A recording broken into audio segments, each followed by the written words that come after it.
which one do you think's most likely, and where does Max sabbatical come in?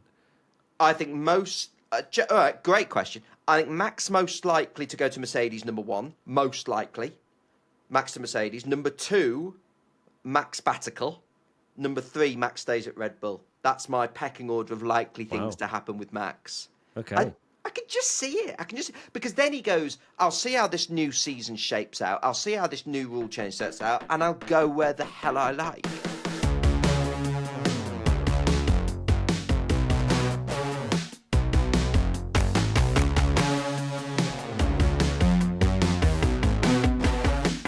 Hello, everybody. Welcome back to the Fast and the Curious, the Formula One podcast that previews and debriefs Grand Prix, as well as speaking to some of the biggest names from in and around the world of Formula One. My name is Christian Hugill.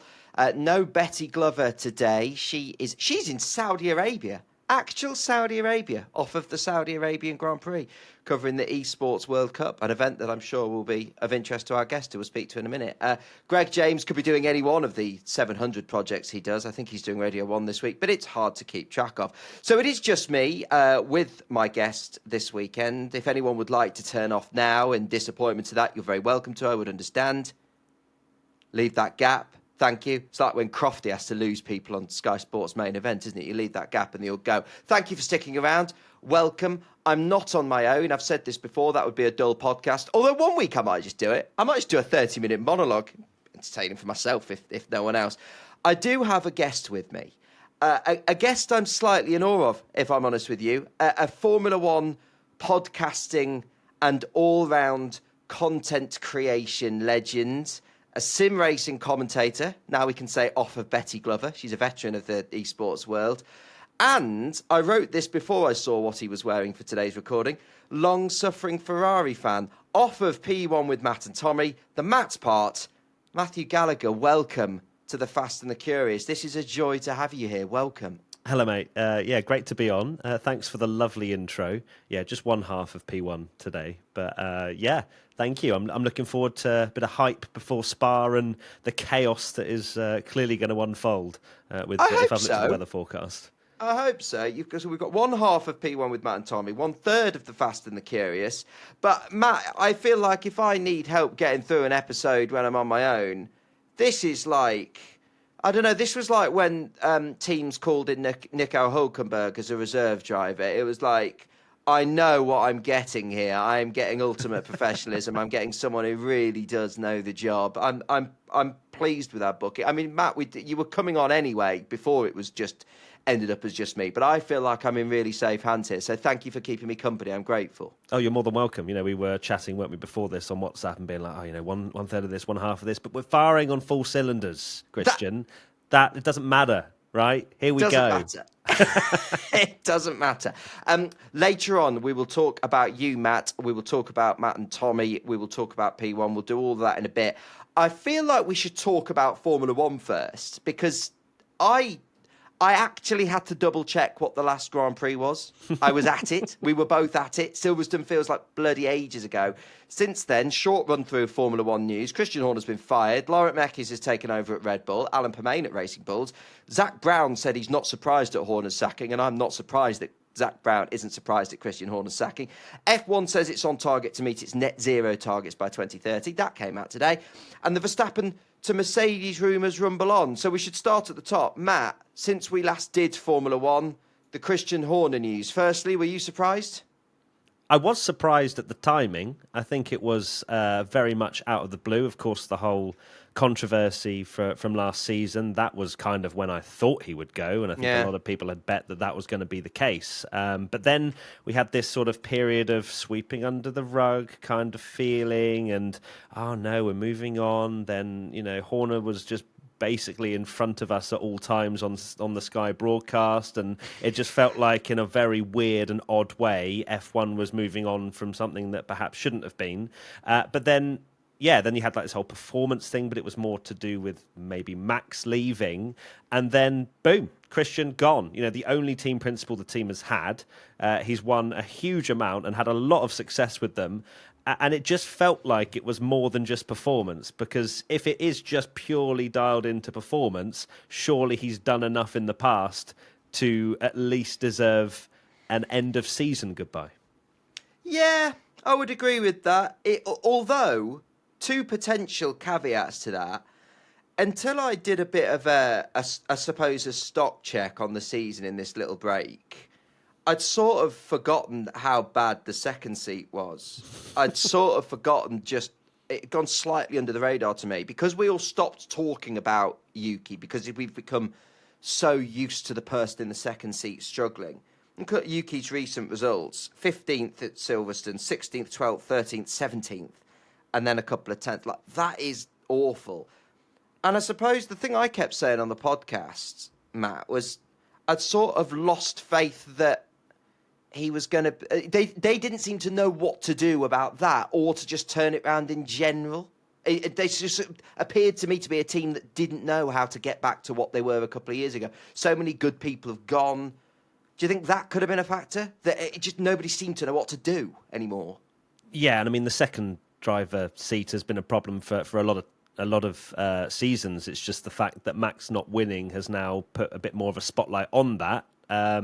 Without Max Verstappen, Red Bull is a 9th fastest, 10th fastest team. Like, it's ridiculous to think where they would be if you had, Lawson, who of course started the season, and perhaps Tsunoda partnering him. They would be right at the bottom. It's ridiculous to think, Tsunoda hasn't made Q3 since he's joined Red Bull. The last time he did that was in Saudi. I was reflecting on that in our predictions we did this week, and it is bizarre. But there's part of me that thinks it's more to do with the power struggle that's been happening in Red Bull for quite some time, especially after Dietrich Mateschitz passed away. That was when it was very much Christian Horner versus the world, it felt like. And maybe they found a loophole with the performance as a sort of adding factor to be able to finally get him out. So Liam Lawson did the first two races for Red Bull, didn't finish in Australia, finished 12th in China. Since then, Yuki came 9th in Bahrain, 10th in Miami, and 10th in Imola. By my dodgy maths, 4 points, non-Red Bull wise, all bloody season. 4 points. Unbelievable, isn't it? Yeah, anyway, other Formula One news. Speaking of Max Verstappen, we may have had a break from racing. We've certainly not had a break from the endless rumours about Max's future.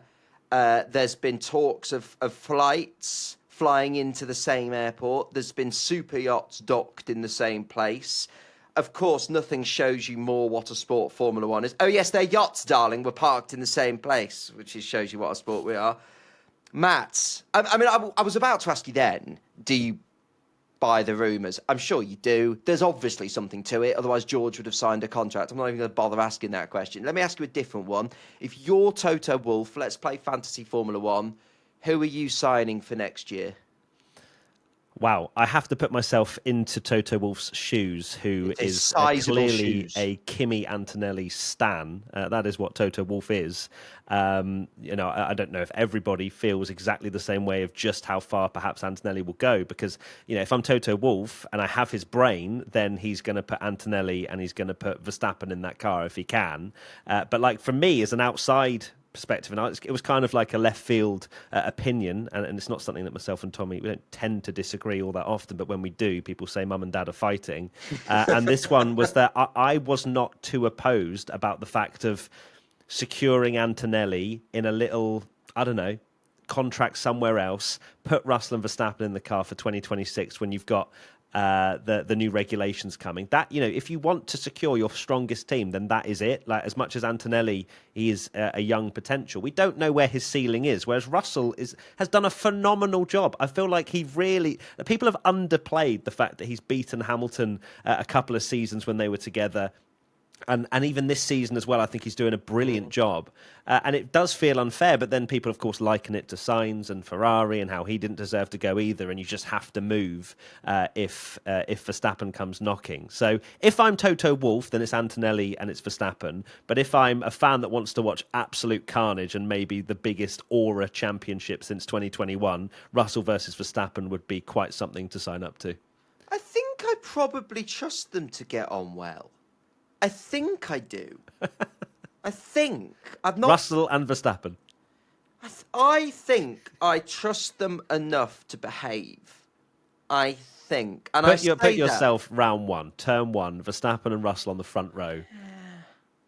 People said the same about Max and Lewis. I'm aware there's not about George and Lewis. I'm aware there's not the history, particularly in the last couple of seasons. But again, Oscar and Lando show you can be grown-ups and battle. And other than Lando's mistake in Canada, they show it is possible. I think I trust them to be okay. I think there'd be odd flashpoints, but yeah. The thing is, I've said this before. If your Mercedes and your car is dead even with McLaren next year, Max is winning you that title. He does give you that 2/10. As good a job as George has done, I'm not sure he's quite there with the raw speed that Max is. So I think I agree with you, Matt. I think I would send Kimi out on loan. I think like we've seen many times before with many different examples in the past. I think a loan move to an Alpine or something would suit. Yeah, Kimi that's well. the only way it works, though, I think, especially in Toto's mind, is if he can have him back. If he can't have Antonelli back, then I think he would absolutely keep Kimi in the car because he's his young prodigy and he's invested a lot into him, and I guess he sees what he previously saw with Max and he let Max go, and of course he is ruining that decision from many years ago. So yeah, I think it's one specific scenario that allows that to happen. And before, certainly going back into last year, there was lots of paddock talk about Max to Aston. It's amazing how much that's died off this year. There was a feeling early on in the year, particularly when Aston was, they've been struggling for a while. They've shown green shoots of recovery. No pun intended. They've shown some roots of recovery. There was a bit of a feeling of it's too much of a risk. That yes, Adrian Newey will help fix things and move things and build a structure, but it's too much of a risk. I don't think I see him taking that gamble. Personally, do you? To me, it seems Mercedes is the only real option for Max other than stay at Red Bull. Yeah, I never saw Max to Aston personally. I think for a few factors. One being, yes, of course, Adrian Newey has gone over there, but there's absolutely no guarantee that Aston Martin will leap up the field and be the fastest team, especially when you look to it now being most likely an engine formula. Mercedes are the hot rumoured team to be the fastest up there, with, of course, Ferrari as well potentially being good because, of course, they develop their own engines and have done for a very long time. Aston would just be... I think Aston would be a move in a year or two if they genuinely have turned up and they're incredible. You've got Fernando Alonso, who has been waiting for this moment to work with Adrian Newey. Adrian Newey, part of the reason why he's moved there is because he wanted to work with Fernando Alonso. And if Fernando's then ousted out, I'm not sure if Adrian would be too happy about that. Lance Stroll is staying until he's 95, unless he gets bored. At least. Unless he goes, Daddy, I don't want to play anymore, and then he'll just leave. And then maybe that opens up a seat for Max. But Merck has to be the number one, surely, for both Max and for Mercedes themselves. I think so. And I see it happening. I really do. I don't... Unless Mekis does a really good job of persuading Max. And also, let's be honest, the team around Max, we know how influenced he is by his dad. Unless they do a very good job of going, this is how we're building this team back again, I think they will struggle to keep Max. I think it's inevitable. I also say, I think it was Karun Chandok that said this first, that I agreed with. I could see the pause thing. I could see the sabbatical. I could see do you know what? I'm going to do other things for 2026 and see how this pans out. A Max sabbatical. It sort of works, doesn't it? No, that's something I will wholeheartedly disagree with. Max, he loves racing more than anything in the entire world. Yes, he's had a new kid, but I just cannot see that. Like, what, he's just going to sit on the sidelines, watch someone else win the world championship? I just think of how he's ingrained. I can see it. I can see him going, I just love how chilled he is about life. Going, no, I'm going to do something different for a year. Where does that rank in terms of, like, which one do you think's most likely, and where does Max sabbatical come in? I think most... all right, great question. I think Max most likely to go to Mercedes, number one. Most likely. Max to Mercedes. Number two, Max sabbatical. Number three, Max stays at Red Bull. That's my pecking order of likely things to happen with Max. Okay. I can just see it. Because then he goes, I'll see how this new season shapes out. I'll see how this new rule change sets out, and I'll go where the hell I like.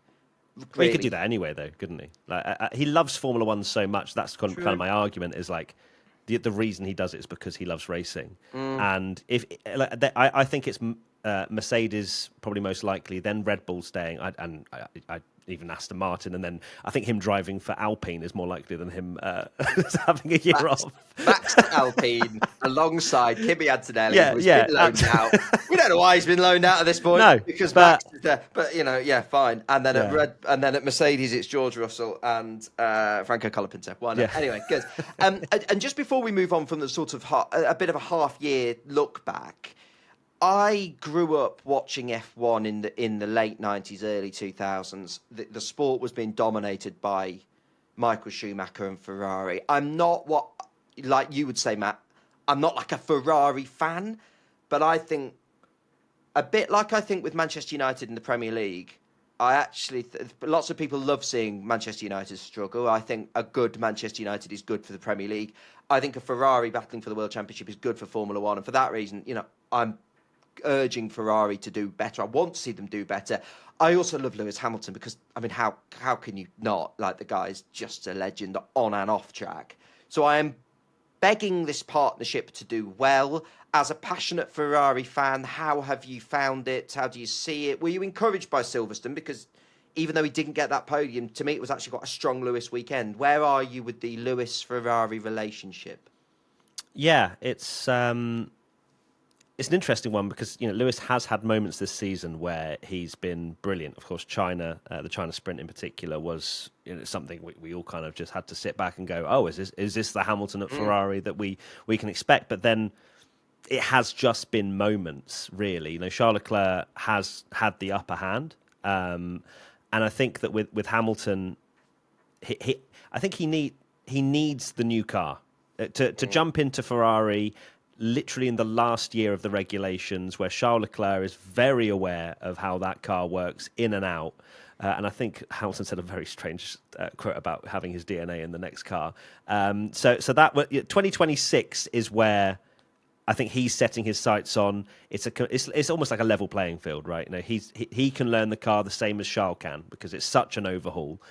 So I think this year is kind of a write-off. Hamilton will get some podiums, perhaps he'll get a win in changeable conditions. But yeah, it was a decent drive at Silverstone, and he had the upper hand of Charles quite comprehensively. Charles even said after the race, I think that it's good to have one driver doing well so you can sort of learn. So it's a complex relationship. I think there are some things which I'm surprised haven't been sorted yet from a Hamilton communication perspective with his team. It still feels like it's big trouble over the radio and they don't really know what's going on. And I think just to pick you up on that, do you think that is a relationship that needs improving, or do you buy we are actually fine, we just speak to each other quite bluntly and it is all fine, trust me line that Lewis keeps coming out with? I don't know, because you can, at least for me, my opinion is that you can sense a level of frustration when he's talking about certain things and then they don't come back to him with the information that he needs. But then that's what Charles has suffered with for quite so many years. So I don't know if that is a turning point, but you'd expect Hamilton, the literal statistical greatest of all time, of anyone, to have the confidence to change Ferrari in a better way. That was one of the things that I thought would happen, but it's clearly not an overnight thing. No, it's not. Right, we'll look ahead to the Belgian Grand Prix later and continue to talk about Formula One. I want to talk about you a little bit more, if that's all right, Matthew Gallagher, because sure. I've made no secrets to you and Tommy off air that I'm a fan, and I would like to say on air that I'm a fan. And thank you. You guys make doing consistent Formula One podcasting to a brilliantly high standard look easy, and trust me, it bloody isn't. It really isn't. As much as people in the comments of this podcast sometimes think it isn't easy. Trust me. What you guys do is amazing. The vast majority of our audience will know you guys. Your long-standing double act with Tommy from the WTF1 days all the way through to today with P1. I want to get onto that in a minute, but firstly, the question I get asked all the time, I want to put to you: where does this all come from? You're sat there. For those not watching on YouTube, Matt's got a helmet behind him, Ferrari flags. He's decked out in Ferrari gear. There's the Ferrari stuff on the wall, similar to what you'd see if my camera turned around, with F1 crap everywhere. Where did this all come from, Matt? Where did this love for this sport all come from? And also, as well, upstairs, which obviously the camera doesn't reach, there are I've literally got, I reckon, 60 Ferrari model cars, which have been continuously sent to me after a campaign we did, and it is insane. Like it looks like a shrine in my lounge. They're all stacked up on a radiator, which I'm concerned might fall off the wall at one point because I'm continuing to stack up them. But yeah, that kind of shows my love for Formula One. Yes. I don't just have it into one room. It's literally everywhere. This is what I'd like, but I'm genuinely worried my boyfriend would leave me. He's given me a shelf in this room, but I think that will be a continuing battle in my life. The amount of F1 stuff I collect. And well, thankfully from my side, and I don't want to rub this in, my girlfriend Ellie is a massive Formula One fan herself, so that helps. It helps a lot to be able to share it across. Although to be fair, I think she will draw the line of like, come on, Matt, you don't need a Charles poster as we walk into the front door. But anyway, back to your question about love for F1. It all, I mean, pretty much from a baby. My dad has just plonked me in front of the TV, brainwashed me, said, you will love F1, you will love this sport, and at the time, you will love this sport that no one else will talk to you about because nobody else watches it. That's what it felt like growing up as a kid. All my friends, oh, you're talking about Formula One again? Oh, I don't watch it, I don't care. And it was sort of this battle of, well, no, but I love it. And then that, I guess, turned into an urge to want to talk about it. And when no one wants to listen, you're like, well, but I want someone to talk to about it. And then eventually, of course, we have this amazing platform to be able to discuss Formula One, where now it is accepted by many more people. You have older friends now asking, "Oh, so what happened in that last race? What do you think about Horner being sacked?" No, don't come to me now. No. You didn't want to talk to me when I was 15. Now, why would I discuss it now with you? Yeah, listen to the podcast. No, I'm kidding. But it's an ingrained love. But I think similarly for you, Christian, I feel like it's the same because you can tell when there's an F1 nerd talking. Oh yes, no, very, very much so. You can, and I exactly the same, and a very similar story. But you clearly wanted that avenue to talk about it because we must be a similar age. I suspect you're probably a 33. Bit younger than me. Yeah, okay, we are exactly the same age. Fine, but you've just got better skin, clearly, good. But I was the only person who liked it in school. I was the only person that I had a Ferrari backpack when I was young. It was massive. It was generally about 2/3 the size of me. That I picked up, I think, a really early Silverstone testing I went to. And again, it was the thing I was known for. It was only me. And nowadays, we're lucky that, that's not going to be the case for kids in school now. But you obviously wanted this avenue to talk about it. How did that build for you? And obviously, along the way, you found Tommy. And it's great that you guys have got this partnership. And I mean this when I say it. I'm fortunate enough to travel a bit with Formula One, as you know. Wherever I go to, and I do live podcast shows for this podcast or for F1 Explains, and I'm talking to people afterwards, they talk about you. Like, you guys are known all over the world. Your love for talking about the sport with Tommy has just grown and grown and grown. So where did all that start? Oh, thank you, mate. I appreciate the kind words. Where did it all start? So it started, I used to have my own little YouTube channel where I played the Formula One game, and that was something that I started maybe when I was about 17, but then I just wanted some kind of window into F1. Like, I want to talk about F1, I want to commentate over some Formula One gameplay or whatever it might be. I just wanted to do something. I never saw it as anything more than a hobby, and I did it for years. But that sort of gained a little bit of traction. I think people could tell my passion for it. I was a reasonable commentator and kind of one of the first to do anything in the Formula One space on YouTube, and then obviously that progressed, and then I got to sort of 50,000 subscribers on my old channel, which was pretty good at the time, and that was when Tommy then noticed me somehow. I knew Tommy from, oh my god, he's from WTF. Tom Bellingham from WTF1. That guy's cool. That's based. I always thought of him as this kind of like, this figure in the space of Formula One. And when he DM'd me to basically touch base and be like, hey Matt, really love what you're doing, with your channel, and then sort of went to say, oh, we're looking to do something pretty cool with WTF1, but can't really tell you too much. Just let me know if you'd be interested to find out more. I replied in 3 seconds, genuinely, not even kidding. It was within the same minute I replied to his message. Hey mate, good to hear from you. But more than happy to find out. Please, because I'm thinking, oh, this is unbelievable. Then it turned out that they wanted to start a YouTube channel and they didn't have a presenter and they were looking into it. And I'd done a little bit of like shouting in my kitchen about certain things that happened in Formula One races back in sort of 2012 or whenever it was. And that's kind of how the relationship started. And then we worked together at WTF1. for many years. And I didn't know Tommy that well in the first few years because he was very much social. I was very much YouTube. But it wasn't until we started the podcast over on there that we started to get to know each other a lot more. And now we're here. And it sounds on air like the friendship really blossomed, and I say this a lot on the pod a lot. Me and Betty started working together when we were working at Radio 1, and we formed such a friendship. And the great joy of this podcast is talking to you, mate, about F1. It is lovely being able to share a microphone, a space with you, mate, talking about F1. It must be such an enjoyable thing.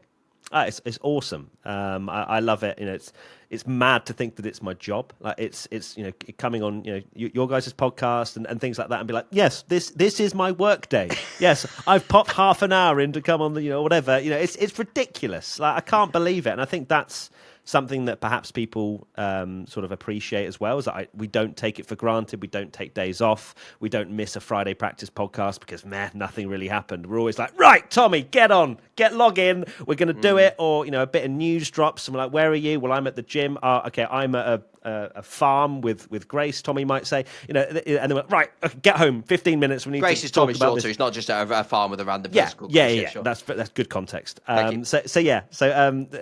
We're very committed to what we do, and we love it as well. It's not a slog. It's not anything that we feel is a chore, and we keep turning up. And you guys really made WTF1 into a massive thing. It reached new heights, and then a few years ago, a big change, a change of channel, a change of colour, and I think it was just as this podcast was starting, you guys launched P1. Looking back, looking from the outside, all seems to have gone rather well, but that must have been a very nerve-wracking thing in sort of leaving a thing behind and WTF1 sort of going off on your own. How nerve-wracking was that, and how pleased are you with... You might say around say to me, actually, it's gone disastrously. It doesn't look like it, but for me saying, how pleased are you with how well it's gone? I'm so pleased. It was terrifying, Christian. It was absolutely terrifying to essentially sack in a job, sack in potentially, it was my dream job. And, what I do with P1 is a sort of an extension of that dream now for sure. But people may not realise when we did leave, when we first joined, I never in a million years would have thought I would leave that job. But, things change. I was there for, I think, 6-7 years.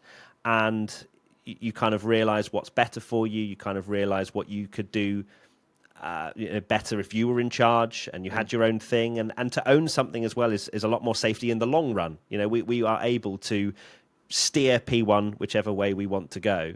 But yeah, I remember, we both handed in our notice pretty similar times. And that sort of waiting period of, the first stream, the first YouTube video of like, I hope more than 10 people turn up. I really do. As much as people might think on the outside, it was an easy thing to do. No, I've got rent to pay. I've got bills to pay. And you don't have anything confirmed. We didn't sell anything. And I think that was a sort of, when the whole announcement came up that we were leaving, people were like, I thought you owned it. No, we didn't own anything. We didn't own a singular percent of it. So we left with no money in hand to start a new brand. But thankfully, people turned up in their absolute rafters. We hit 100,000 YouTube subscribers in a day. Insane. And immediately we were like, okay, I think we're all right. I think you're fine. Oh, it's ever. And fortune favours the brave. Fortune favours. I firmly believe that. And it's lovely to see as well Formula One embracing podcasting, I would say, to an extent. I think it's taken a while, and I think it's taken a while for F1 to realise. I think. Listen, when I was an F1 fan growing up, I'm sure you were the same, Matt. I was tuned into ITV the moment the coverage started, watching until the end of it. And now, as much as the likes of Sky and F1 TV do a marvellous job, there will be people who just watch for the race, because then you can get your post-race fix or pre-race fix in all sorts of different areas, from YouTube channels to podcasts. But it does seem that certain parts of the Formula One world are starting to embrace it, which is nice. And you guys have been getting some drivers on. Ollie Behrman being your most recent one. I wanted to talk to you about Ollie because he was also our most recent driver interview. Oh. We had him on at the British Grand Prix. A delightful man. How is talking to these guys for you? Because again, you must pinch yourselves like me, being like talking to these actual Formula One drivers. Yeah, it's so cool. That's one of my favourite parts of my job for sure, is being able to talk to someone that is part of something I absolutely love. I could talk to them for hours and hours and hours and pick their brains on literally everything, because I want to know more about the sport and I want to know what it is like from their perspective. Ollie was fantastic. And it's interesting to see this new wave of drivers, the younger drivers who have been aware of what I've done in the past. They're like, yeah, I've had sort of F3, F4 drivers come up to me and go, I watched you when I was 9. I'm like, what do you mean? How old am I? God, yeah, that's both lovely and depressing, isn't it? In equal parts, for sure. So it is interesting to see this new wave of Formula One drivers, and I am interested to see how that will shape the media that's created in the future and the content that's created in the future, because these drivers have grown up with memes. They've grown up with being quite jokey and I think that with Formula One going that way anyway, I think we're in for a treat in these next few years of having more and more drivers from that generation coming through that are a lot more open, a lot more willing to share. It was a massive part of what spurred us on to make this podcast, because I mentioned, we've got very different backgrounds, and that I went down a more traditional broadcasting route of doing local radio and through then, and F1 was always a side passion for me of what I watched on the Sunday. I really didn't want to try and make it into a career until I got bored of doing the news and talking about sadness and thought, well, literally, what else do I talk about? I'm not good at anything else other than talking. F1's the only other thing I knew about. But I was looking at, when I say my last proper job in news was at Radio 1, and I'd spoken to some of these drivers, George Russell and Lando Norris, some of the early ones.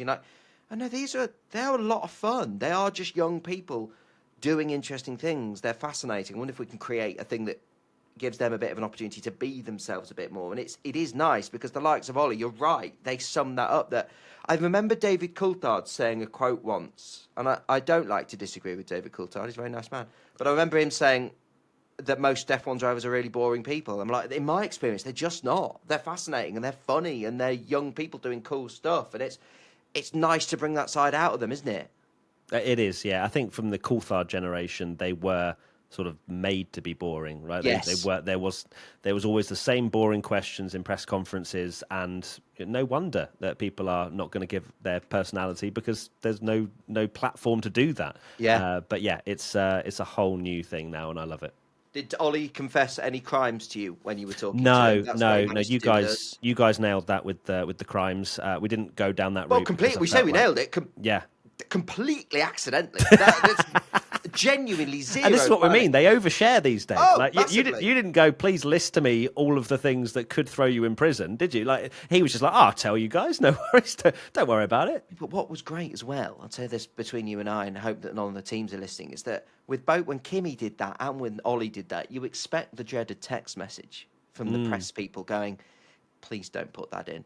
Yeah. And they were like, no, sod it, fine. It's a bit of fun. It's like, great. Brilliant. We want them to have fun. It's fantastic, lovely.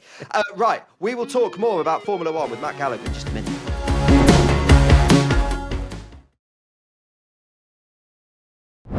Welcome back to the Fast and the Curious. It's our Belgian Grand Prix preview. We haven't really done much Belgian Grand Prix preview yet, but we'll get onto it. Don't worry about it. Before we get back to today's episode, if any of the drivers we've had on, we were just talking about having Formula One drivers on before the break with Matt. If any of them have left you longing to soak up some Formula One atmosphere in person, then our friends at Gulliver's Sports Travel can help you get to a Grand Prix. Can I just say as well, this is an advert, right? Yeah, I know we are doing this bit as a plug, but these guys are genuinely brilliant. Like, they honestly take out all the faff of going to and from a race. Faff that, well, my dad was booking something the other day and he was saying to me the absolute stress of booking his plane tickets for the wrong day, which, by the way, I did once. Like, they will sort all of this. So there are so many different travel and ticket packages throughout the whole of the season, including the final race of the season in Abu Dhabi. Matt, have you been to Abu Dhabi? I have, yes. Yeah, quite a few times. I've never been. And wow. Some friends say it's a brilliant Grand Prix to go to. So I'm very excited it's awesome, for that. especially when it gets dark. Lovely. I'm very excited for that. I mean, I'll be working, so I won't be able to have too much fun. But if you want to go and just have a nice time, Gulliver's can sort it out. I know it feels like a long way off the end of the season in this never-ending Formula One season, but there will be thousands of people trying to get to that race. So you might as well just let Gulliver's put the work in for you and relax. If you head to their website, gulliverstravel.co.uk, you'll see the whole trip laid out in front of you. You got your 4-night hotel stays in Dubai or Abu Dhabi, or the best named island in the world. Yes, Island. I don't know if it's quite pronounced that, but that's how I am pronouncing it. Producer Jimmy's put here in brackets, including breakfast. I do like it when a hotel package includes breakfast. I like going out exploring, but I need to know I've got good coffee and a breakfast waiting for me when I first get up. This isn't part of this. I'm just sidetracked. But yes, breakfast is on. That's good. Grandstand tickets, arguably as important as breakfast. And someone from Gulliver's there with you every step of the way to make sure the only thing you have to worry about is the Grand Prix. I keep seeing them there, Matt. I keep seeing the Gulliver's people with their like backpacks, and I haven't yet had the. It's not a done thing, is it? Go, did we speak about you guys on the podcast? Because they'd be like, great, weirdo. Anyway, a reminder of that website, gulliverstravel.co.uk. There's also a link in the description of this episode. The Belgian Grand Prix. Matthew, are you looking forward to it? I always am excited for Spa. I think it might be my favourite track on the calendar. Is it? I know. People ask me these questions all the time. What's your favourite track? And it's like, it changes within an hourly basis. So let's go with, it's the Belgian Grand Prix preview show. Let's go with it being my favourite track on the calendar until I inevitably say that on a different race and someone in the comments picks me up on it. Matt, excited for it? Good track. Discuss. Well, if you don't say that for your Brazil preview, then I'll be very upset. Interlagos is another one that I probably will say it for, and Austria and Silverstone. Yeah. Anyway, I like this track. Excited. Fine. Yeah. I like this track as well. I think it's it's one of the classics. It's one you always think about when you think of an iconic track on the Formula One calendar. I think we deserve a banger, though. We really do. Spa. They've thrown in the sprint weekend to maybe try and make something pretty exciting for this season, but I just feel like it has been slightly lackluster when you look at the last block of years that we've had races here, and I'm hoping, especially with the slight changes of weather that we might have coming up, that we get an exciting one. But the problem is with Spa, it never really just sprinkles. You either get red flag, nothing happening, or you get a completely dry race and you're like, oh, where's the rain? So let's cross live now to the BBC Weather Centre. Something I used to be able to say in my former career, but actually now I've just got the app up. There it is. So the Friday, sunny intervals and I hadn't actually clicked on from where I am. That's sunny intervals and a gentle breeze is the weather for here. That's not very useful. That's gone wrong. Friday, light rain and light winds. Okay, fine. Saturday, sunny intervals and light winds. 14% chance of rain.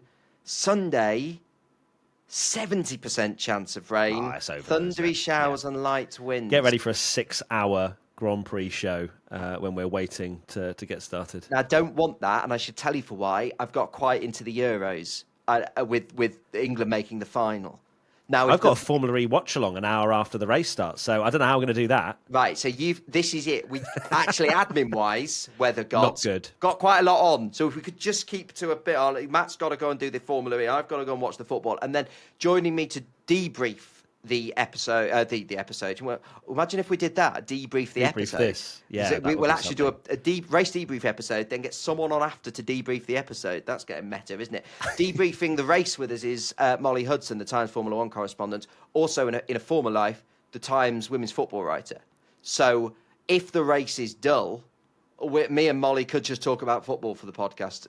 We won't. We'll do some F1 stuff. But yeah, that's coming later in the weeks. Okay, so weather. There's plenty of weather.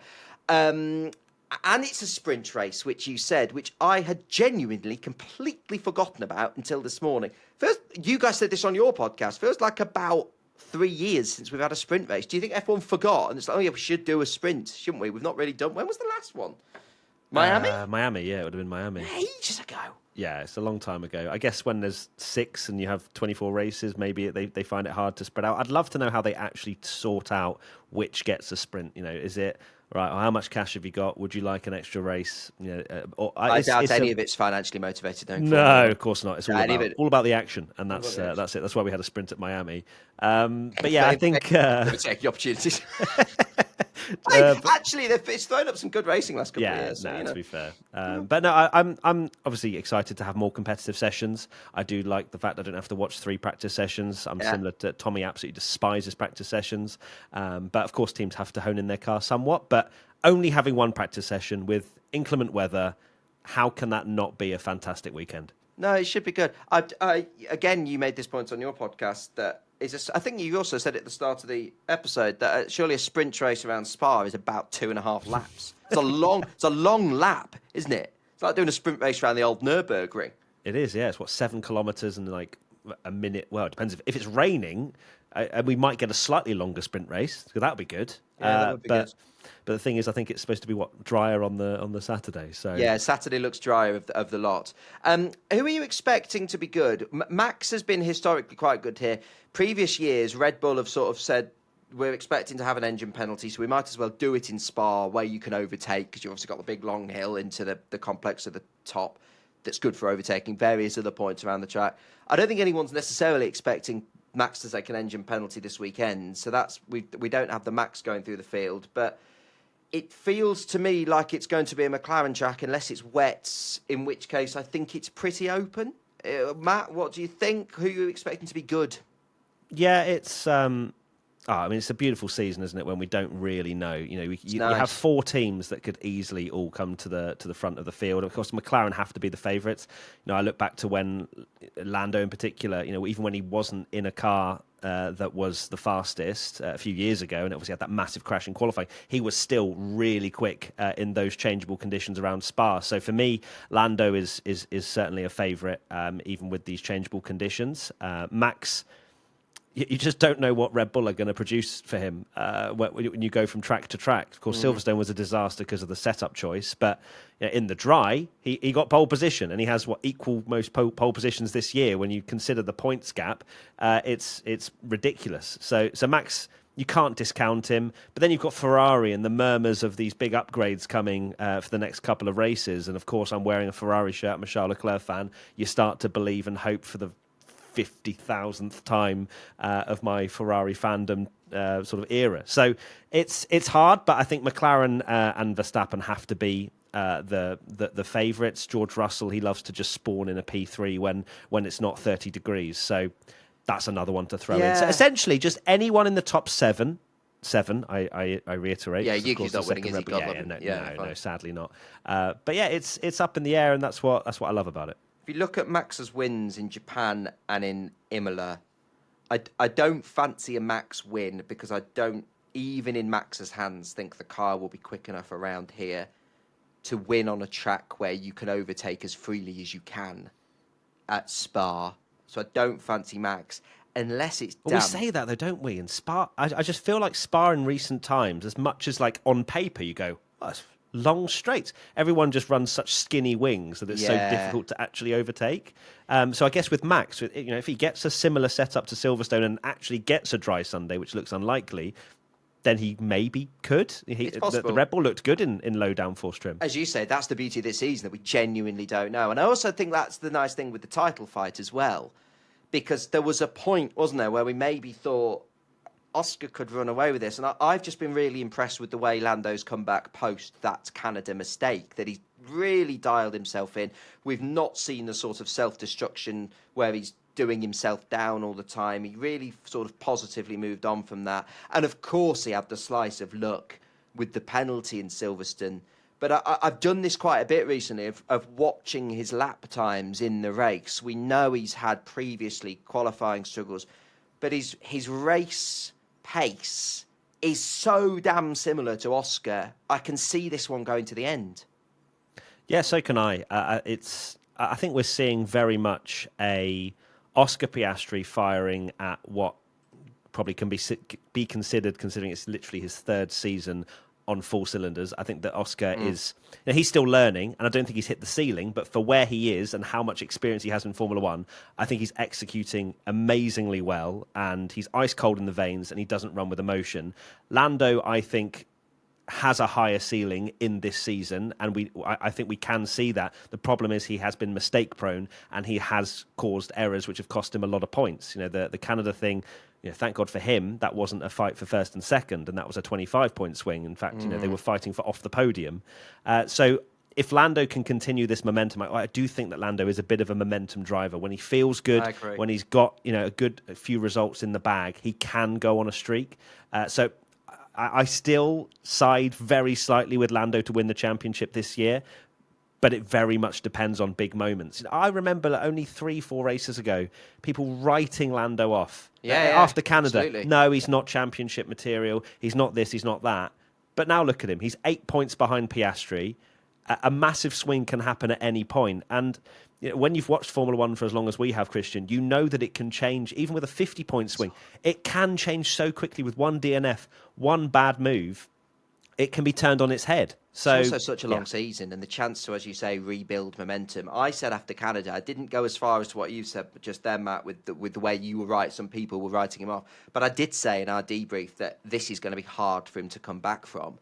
And I've been really impressed with the way he's come back from it. Really, really impressed. And it's also, yes, we've been watching F1 a long time, but it used to be 17, 18 races. It's amazing the difference these extra 6 races or so makes to the length of the season. It's such a long season. So, no, I completely agree with you. And also, I tell you what I'd forgotten about until doing some research this morning. Lewis's last win, of course, came in Belgium last year. I mean, it sort of didn't because obviously the George got disqualified after that one stop where the car then came in underweight. He's another one that I would not rule out on a damp Sunday. Look at how good he was in a damp Silverstone last year. He had a really good weekend last weekend or 2 weekends ago when Charles struggled in the wet. I wouldn't rule out, if it's a damp race, I wouldn't rule Lewis Hamilton out. And I know I'm saying this to the right person sat there in his Ferrari top, but asking sort of hey, my F1 allegiance pundit, is with Charles Leclerc, so... yeah, of course. But asking F1 pundit, Matt, rather than Ferrari fan, Matt, do you agree with me? To a degree. I like the romantic nature of Hamilton winning and Ferrari, but the problem is, and something that as a Ferrari fan I have learned many, many times, that Ferrari is not good in the wet. It just isn't. As Charles found out. Yeah, exactly. It just becomes an unpredictable beast. Hamilton did a great job, as we said, in Silverstone, but he was nowhere near winning the race. He couldn't beat Hülkenberg for third. So I just feel like there are limitations with Ferrari, and it has been for so long. I can't remember the last time Ferrari won a wet race. It's going to have to require a McLaren slip-up, I think, for Hamilton to win on Sunday. But anything can happen at Spa, especially if half the racetrack is dry and half the racetrack is wet.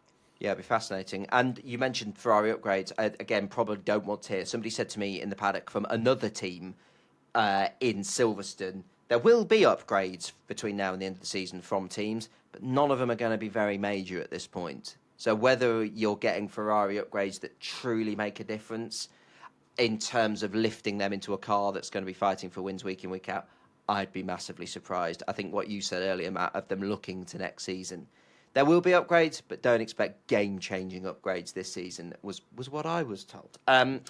Just before we go, do you mind if I steal one of your features? Go on. As we've got you on. I do enjoy when you do big flop. It's something we don't really do on this podcast, but I do quite like the sheer audacity of you two to go, who's going to be a bit rubbish this weekend? But I need to... I think I need to hold you to account on this because this week's big flop made me really sad. For those who haven't yet listened to your preview podcast, which everybody should do immediately after listening to this one, explain who you both in a roundabout way went for with big flop. And I think this is outrageous behaviour. So look, in our predictions, yes, we have our big flop, which is based on purely vibes. There's not like we don't just look at a guy and go, you're a bit rubbish this weekend. It's just pure vibes. I went for Nico Hülkenberg. Absolutely outrageous. Now, let me give more context for this, right? Okay, so I'm not hoping for Hülkenberg to have a bad race weekend. However, I have started to get, similar with Norris in the championship, I've started to get momentum with my big flop predictions. And last year, I went on the most ridiculous streak of getting my big flop right. It was like, I don't know, really? 9 out of 10 races at the start of the year. And it's quite hard to be like, you're going to have a rubbish weekend and it actually come true. But for I'm also a game player, right? I'm trying to beat Tommy in this championship. And Hülkenberg finishing third and having, to be fair, a fantastic season. If he finishes 14th at Spa, I'm locking in that point. I'm not saying... So you'd get a point for successfully saying that it's not been as good as the previous one. So it is a fairly safe bet. I get it. Yeah, and I'm behind. Still saddened that you... Yeah, no, it is sad. It is sad. But Hulk's had too many good performances in what is not the worst car on the grid, but definitely not anywhere near the front four. He's had too many good performances. And at a crazy Spa weekend, we'd forgive him for having a little anonymous P13. And I would, because I'd be getting a point.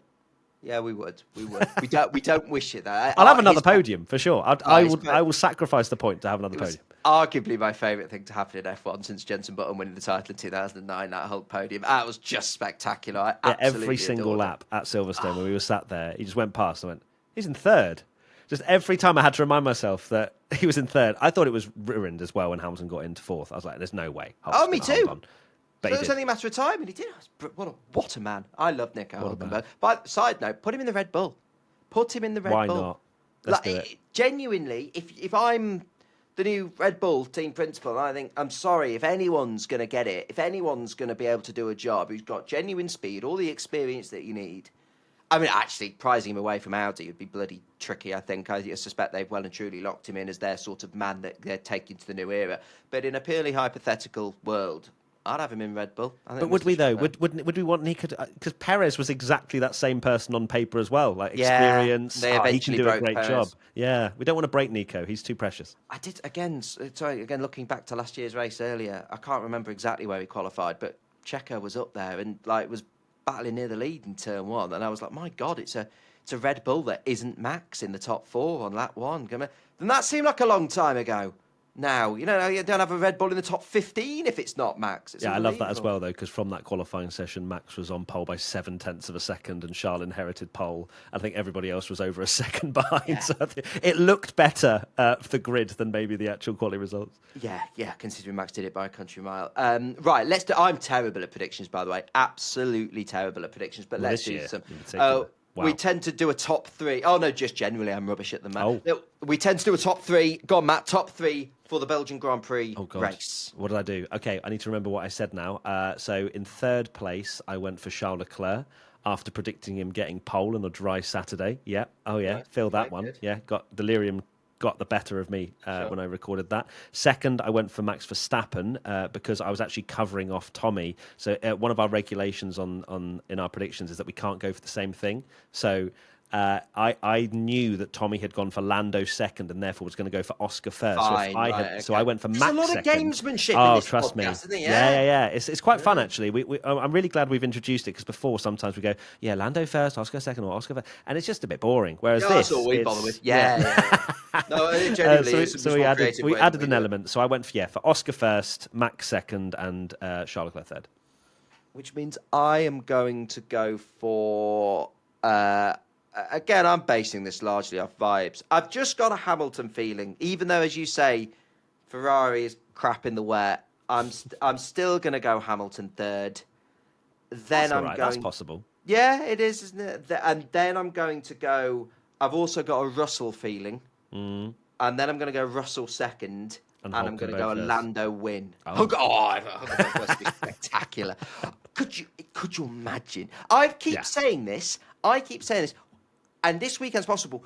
We are due a barking mad race. You know, when a Gasly wins, an Ocon wins, or something like. It's been years. It's been years before when you're looking at the end of the season and you go, Piastri won 5, Lando won 6, blah blah blah. Oh, and obviously Lawson won. We're due some. I really want to see a crazy barking mad race, and I feel like I'm going to mention this on every podcast I do until it happens. So why? I love that. You're like, I want a random winner. Hulkenberg, literally the last time out, getting third. No, that's not enough. I need a new winner.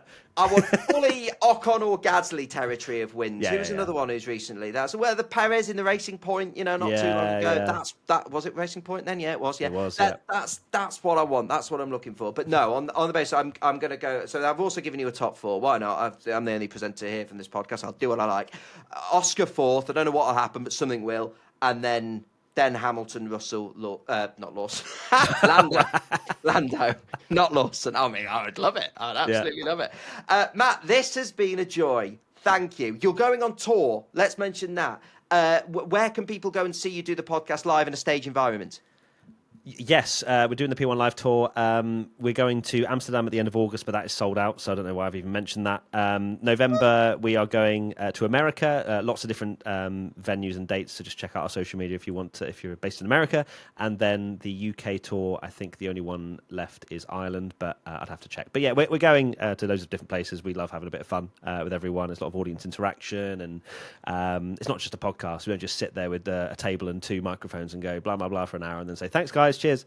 It's a lot more fun than that. I've no doubt it is. Matt, this has been a pleasure. Thank you. Please check out P1 with Matt and Tommy wherever you get your podcasts and on YouTube. Matt, should I mention anything else? No, just mention that you're great and thanks for having me on. Well, Matt, an utter pleasure. Matt, thank you. This has been a lot of fun. Really, really appreciate it. And I wish you well for the points this weekend. Thanks, mate. Cheers. In the Gamesmanship Championship. Right, as I say, we're back Sunday. Molly Hudson from The Times, who last time she was on was Monaco Grand Prix weekend. And you guys absolutely loved Molly. She's brilliant and a huge football fan. And obviously, as Matt's just said, with people listening to this in America and all sorts of different countries, England are in the final of the Women's Euros this weekend, and Molly's a huge football fan. So depending on the mood we get Molly in, I think will be dependent. We're recording straight after the race, then the football starts straight after, then we're recording the podcast. So the mood Molly will be in, I think, will be football dependent. So that could be great fun. I mean, let's be honest, it'll be interesting even if Molly's in a bad mood post-football. I'd be here for a Molly Hudson post-race review. We're in a bad mood. I think there'd be no F's given there. Lovely. We'll do that on Sunday. Thank you very much to Matt. And we'll be back to debrief the Belgian Grand Prix after the race has happened, as is tradition. Bye now.